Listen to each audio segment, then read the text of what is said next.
Knowledge TV Manipur bu yengviriba viewers khudingmakpu khurumjari ai Asif Azmi aduga adom ni yenglibasi Knowledge TV Manipur ni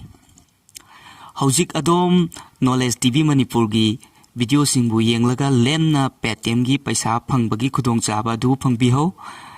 karamna Paytm gi paisa asi adomna phangba ngamgani haibadu sandokna haijage Knowledge TV Manipur channel asina nungsizaraba subscriber amadi viewers singidamak khudol oina puduna lakchari Paytm ke asi Paytm gi paisa asi adomna karamna mapu oiba phangani haibadudi ahanbada aikhoigi handaktagi lakadaba video sing gi marakta natraga mayaida natraga aroibada oibiyai screen gi mafam amada hekta Paytm couple code amamam anirak thokna flash tawjagani haujik thokliba mawong asumna chap manana flash tawjagani aduga aikoina piriba couple code ani asi adomna ningthina iraga adomgi ming amadi adomgi Paytm number ga loinana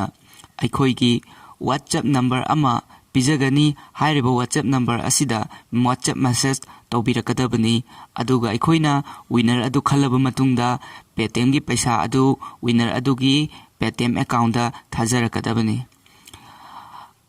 adomna khangjinbigadabati hairiba couple code ani asi amata manageroi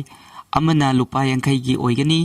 aduga amana lupa chamagi oigani couple sing asigi amount di yamlabada lupa chani aduga khwaidagi apikpada lupa yankai asumna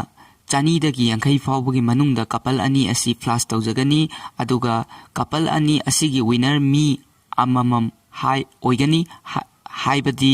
video amada winner ani lejagani haibaduni hairiba niyom sing asi aikoigi lakadaba video khudingmakta thamjagani message thabagi niyom screen da lejari aduga aikoigi video asibu like tawbiramu channel asibuna suksoi maksoidana subscribe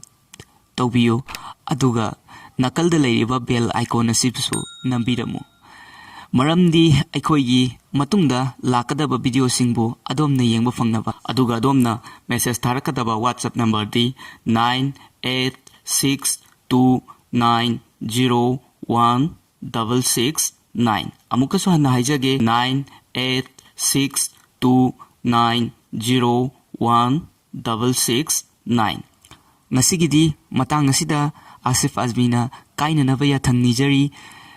mathang amuk anauba video amamuk puduna laksage mayambu amuk hana khurumjari thank you all